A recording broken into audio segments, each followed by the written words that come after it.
വിജയുടെ പടം എപ്പോൾ ഇറങ്ങിയാലും എന്തെങ്കിലും ഒരു പ്രശ്നം ഉണ്ടാവാറുണ്ട്. ഇപ്പോൾ കഴിഞ്ഞ ലിയോ ആയാലും ലിയോയിൽ ഒരു സിഗരറ്റിൻ്റെ കേസുണ്ട്. അപ്പം അതിന് മുമ്പാണ് ജയിലിൽ ഇറങ്ങി. അതിനകത്ത് രജനീകാന്ത് വലിയൊരു സിഗരറ്റ് വലിക്കുന്ന സീനുണ്ട്. അതൊന്നും പ്രശ്നമില്ല. പക്ഷേ വിജയ് ഒരു സിഗരറ്റ് വലിക്കുന്നു എന്ന് പറഞ്ഞിട്ട് അന്നൊരു പ്രശ്നം ഉണ്ടായിരുന്നു. അതിന് മുമ്പ് കുറേ പടം മെർസലായാലും കത്തിയായാലും എല്ലാ പടത്തിനും ഓരോ പ്രശ്നം വരാറുണ്ട്.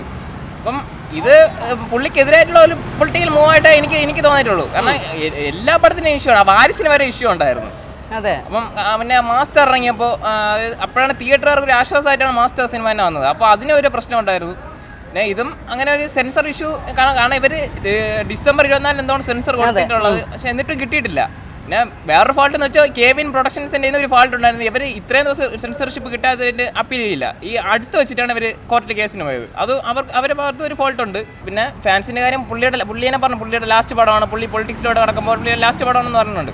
അപ്പോൾ ആരാധകർക്ക് എന്തെങ്കിലും വിഷമം വരും. അവരാ പുള്ളിനെ സെലിബ്രേറ്റ് ചെയ്യാൻ നിൽക്കുമ്പോഴത്തേക്ക് ഇങ്ങനത്തെ ന്യൂസ് അറിയുമ്പോഴത്തേക്ക് ഇപ്പോൾ ഇപ്പം ട്രിവാൻഡ്രത്തെ എല്ലാ ഫാൻസുകാരും ഫാൻ ഷോ വെച്ച് ഫുള്ളാണ്. ഞാൻ ഫാൻ ഷോ ആണ്, സൂര്യ ഫാനായിട്ട് പോലും ഞാൻ ഫാൻ ഷോ കാണുന്നുണ്ട്. അപ്പോൾ ഫാൻ ഷോ അവർക്കൊരു വിഷമം വരും. പിന്നെ പ്രൊഡ്യൂസേഴ്സിന്റെ കേസ് ഞാൻ പറഞ്ഞില്ല, അവരുടെ ഭാഗത്തൊരു ഫോൾട്ട് ഉണ്ട്. ഇവര് നേരത്തെ എന്തുകൊണ്ട് ഇതിന് വേണ്ടിയല്ലേ? അതാണ് നേരത്തെ അവർ അപ്പീൽ ചെയ്ത് ചിലപ്പോൾ ഇതിന് മുമ്പേ സെൻസർ സർട്ടിഫിക്കറ്റ് കിട്ടിയാണ്. ഇപ്പോഴും പിന്നെ ഇന്നെന്തോ ഹിയറിംഗ് ഉണ്ടെന്ന് കേൾക്കുന്നുണ്ട് സെൻസർഷിപ്പ് കിട്ടാൻ വേണ്ടിയിട്ട്. ബാക്കി കോടതി പറയട്ടെ. വ്യക്തിപരമായിട്ട് നടൻ എന്നുള്ള നിലയിൽ വിജയനെ കുറിച്ച് എനിക്കങ്ങനെ ഒരു നടന്മാരെ പറ്റി മോശം അഭിപ്രായമില്ല. ഞാൻ എല്ലാവരുടെ പടവും കാണും. ഞാനൊരു കട്ട ലാലേട്ടൻ സൂര്യ ഫാനാണ്. ഞാൻ എല്ലാവരുടെ പടവും കാണും. നല്ല അഭിപ്രായങ്ങളും പറയും. നല്ല അഭിപ്രായമേ മോശമാണെങ്കിൽ മോശം പറയും.